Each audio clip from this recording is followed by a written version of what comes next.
ये 11 कर्म निर्धारित करते हैं हमारा अगला जन्म। यह तो आप सभी जानते ही हैं कि जो मनुष्य जैसा कर्म करता है वैसा ही फल भी पाता है। परंतु क्या आप जानते हैं कि हम मनुष्यों द्वारा किए गए कुछ कार्य ऐसे भी होते हैं जो मरने के पश्चात भी हमारा पीछा नहीं छोड़ते हैं, और तो और ये कर्म ही हमारा अगला जन्म भी निर्धारित करते हैं। वैसे गरुड़ पुराण विस्तार से इस संबंध में हमें जानकारी प्रदान करता है, और आज हम आपको गरुड़ पुराण से लिए गए ऐसे ही कुछ 11 कर्मों के बारे में बताएंगे जिनके आधार पर मनुष्य विभिन्न प्रकार के पशुओं की योनियां प्राप्त करता है। तो चलिए एक बार हम विस्तार से प्रकाश डालते हैं। अगर आपको वीडियो पसंद आ जाता है तो इस चैनल को सब्सक्राइब अवश्य कर लीजिएगा। नंबर 1, मित्र से छल करने पर। इस संसार में मित्रता का रिश्ता बड़ा ही अनूठा होता है। कहते हैं कि एक सच्चा मित्र समय आने पर अपने प्राणों की आहुति भी दे सकता है, किंतु मित्रों तब क्या हो जब कोई सच्चे मित्र को ही ठगने लगे। वैसे गरुड़ पुराण में ऐसे लोगों के संदर्भ में विस्तार से बताया गया है। इसमें बताया गया है कि जब कोई व्यक्ति अपने मित्र से छल कपट करता है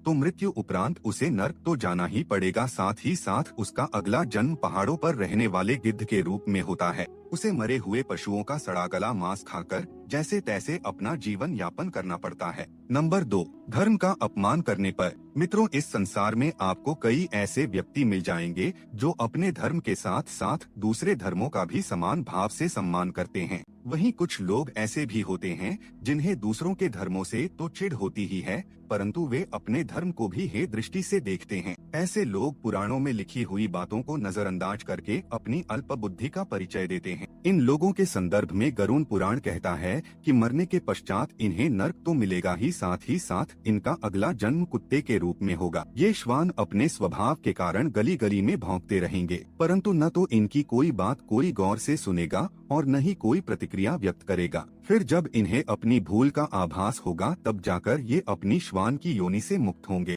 नंबर 3, अपनों का अनादर करने पर। दोस्तों, इस संसार में किसी भी मनुष्य का जीवन बिना उसके परिजनों के सहयोग के संभव नहीं है, और इसमें माता पिता और गुरुजनों की तो बात ही अलग है। आप तो यह भली भांति जानते ही हैं कि किसी भी मनुष्य को शिखर पर पहुंचाने का कार्य केवल गुरु की कर सकता है। जो व्यक्ति अपने माता पिता और गुरु की अवहेलना करता है या अनादर करता है वह मृत्यु उपरांत पुनः जन्म तो लेता है, परंतु कई बार प्रयास करने के बाद भी गर्भ से बाहर नहीं आ पाता है। गर्भ के भीतर ही उसकी मौत हो जाती है। नंबर 4, ज्ञान को न बांटने वाला। दोस्तों, यह तो आप भली भांति जानते ही हैं कि हमारे सनातन धर्म में ब्राह्मणों का कितना महत्व है। धर्म के अनुसार संसार में कोई भी यजमान चाहे वह कैसा भी हो, चाहे वह भले ही अपनी ओर से दक्षिणा देने में समर्थ न हो, तो भी ब्राह्मण देव का यह दायित्व है